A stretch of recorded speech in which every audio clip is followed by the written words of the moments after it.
जब सुने के होई भोजपुरी गाना बस बजे के चाही गाना।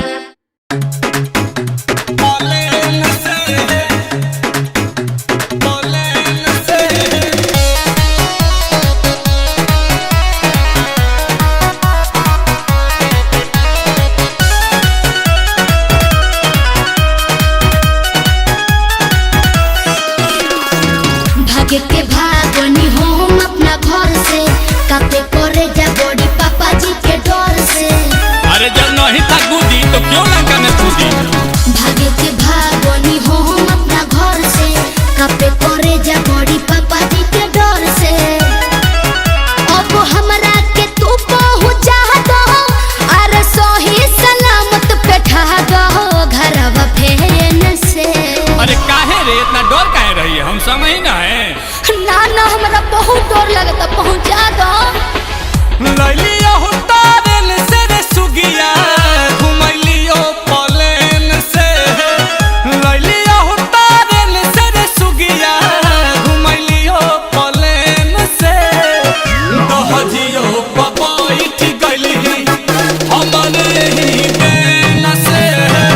जहजियो पपैठ गइली हमरे ही बेन से। दहजियो पपैठ गइली। हम ना मानम, हम जइबे करब।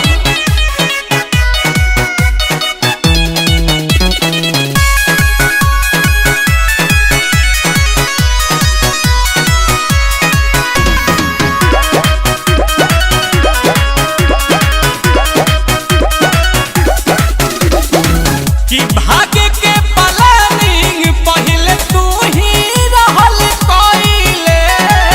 आ तब काहे छोट मोट धमकी से डराइले। अरे हमरा अपना जान के चिंता नहीं, तहरा जान के टेंशन बा। जज्बा तुम्हें अकेले कर मत कोई, अब बुझाता गर जीवन संगे घात कोई। घर खोजत होई हमर माई, रातों दिन लेके दिया सलाई लमटे न से। अरे फेरे खाली सोच ले बरेन से। ना पहुँचेबो तो देह पर गिरा लेब किरासन जरकेन से। ताही में लागल रही कछा नवटे न से।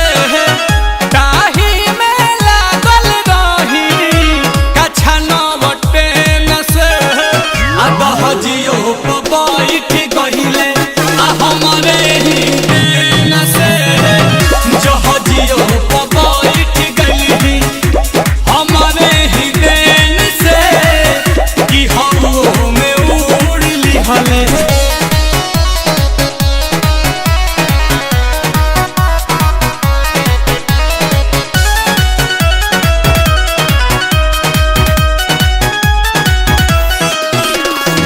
कि तिहने दिन तो संगे सुतले अब काहे उबाले।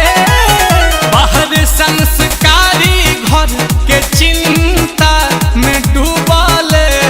आशुतोष मुखिया FIR लिखवा दिले बड़े। नील कोमल घरे जाके साफ सीधा हो जाए, ना कहले बिन बिया है हम विधवा हो जाए। बटे फोटो थाना में दिया है, बड़े सोनू सुधा कर बनाए सिकड़ चेन से। अरे हम आदमी भेज दिले बानी गोला बगेन से। तू खोजा तारा मारुति भैन से मुआ दी हस। कि हमर होके हम जानी बुझी है लादेन से।